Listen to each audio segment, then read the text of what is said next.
They almost did. Bunch of pushing and shoving at the end of this game. There'll be some misconducts that'll probably be handed out. Watch here carefully. See what happens. There's going to be some penalties. 3.8 seconds left. Oh, Coy Funk's giving some left hands there to a Blazer. I believe that's Hasky. Some havoc being created here on both ends. And guess what? These two teams do it again tomorrow at the Sandman Center in Kamloops with just 3.8 seconds remaining. And I think we'll give it up to 10-minute misconducts. Yeah. Everyone's still getting into it hardly. There's still some pushing and shoving. Lots of it. I don't really understand it. The game's over. They play again tomorrow night. Why put yourself into a situation where you either can get hurt or get suspended? I mean, I'm not saying it looks like things are calmed down now. This is all with 3.8 seconds. To me, they don't even have to play the last. I think they might just run it out. Let's see. You know, I think they'll keep it up there because there weren't any fights. There's just a lot of stares back and forth. And the crowd is very appreciative of this Prince George Cougar team for their 5-2 victory, which will be official. Sends it out front. It comes all the way to Allard from the right circle. Allard shoots, scores! And then Rudolph gave Jacobson a shot. The whistle had blown when Allard let the shot go. We'll see what comes of this. Well, I know what comes of this immediately. A dog pile in the Raiders zone. Bethal wants to go at Christensen. Allard comes all the way up from his point position, and bedlam ensues. It looked to me like Cam Allard had his 5th of the season, but is that going to stand? Well, I know I heard the whistle before that puck went in the net, so that's going to be interesting how they rule this. And it was because of the cross-check that Jacobson took in the face, and that's what led to the whistle blowing. But unfortunately for the Wheat Kings, they would have had a goal to their credit. If the Wheat Kings get a goal taken off as a result of this, they're going to be absolutely furious because Rudolph is headed to the box, and as of now, he does not have Jacobson for company. 5:23 to go in the first. The Wheat Kings have been on the wrong end of one review. Might they be on the right end of this one?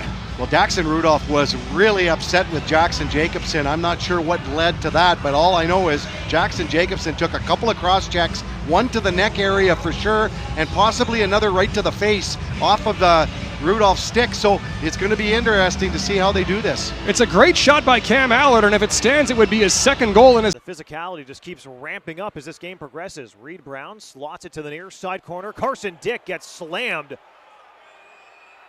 by Mays, and this is going to bring everybody together on top of the goal line. It's fisticuffs, a full line brawl. It was a crunching check by Mays against Carson Dick that triggered all of this.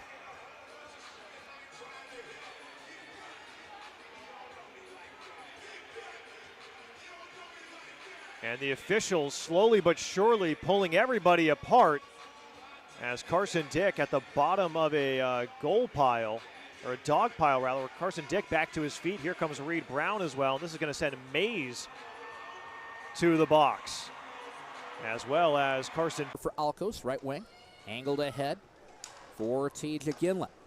And across, McInnes rifles it down the wall. Tversnik gets to it out of the end. Boards, gloves off, fights on. Andre swinging over the top, gets the left hand over the top against McInnes. Hammers away, 3 with the right hand, a 4th one and a 5th one. McInnes still trying to get that right hand out.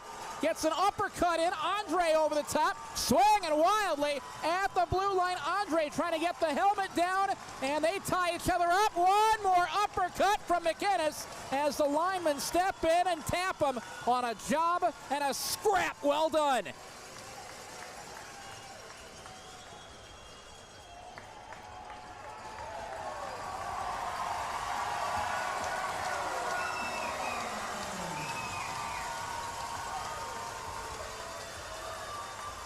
That will bring this crowd into it if the 4 goals, 3 on the Dick's Heating and Air Conditioning power play already. Stick, that's Merrick Howell, who is twigless in the defensive end.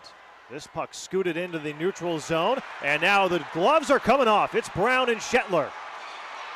Nathan Brown and Shetler have each other by their collars. Shetler trying to go over the top. Brown connects on a couple of rights. Shetler starts feeding Brown. Shetler trying to go to the uppercut. He'll grab Brown up, and Brown brings Shetler to the ice. And that's what you want out of your new alternate captain. If you're head coach Kyle Gustafson, you want Nathan Brown to inject some life back into your lineup. And there was all kinds of energy flowing through this building in the first period. He was cut Christmas Eve from the U.S. World Junior team. And oh, we're going to get a fight. all right. Polinchuk dropping the mitts with Cam Norrie. Kelowna BC's Norrie against Jackson Polinchuk from Ardrossan, Alberta. They are going toe-to-toe at center ice, eyeing one another up. Still now they grab a hold of one another, and here we go. Polinchuk feeding some rights. Got a good uppercut, and they quickly go down. Will that be it? Oh, that will be it. He got one good uppercut with that right. I think maybe a second. And then Norrie came back with a couple of his own, and that was it for that tilt. As Polinchuk calls on the crowd. You know, that was clearly a fight that wasn't very long. It didn't matter who. Of all the Winterhawks inside the neutral zone as Spihar grabs the collar of Arseny Sarkinov right on top of the red line, and there's a Winterhawk down along the near side wall. And Sarkinov on his way to the penalty box.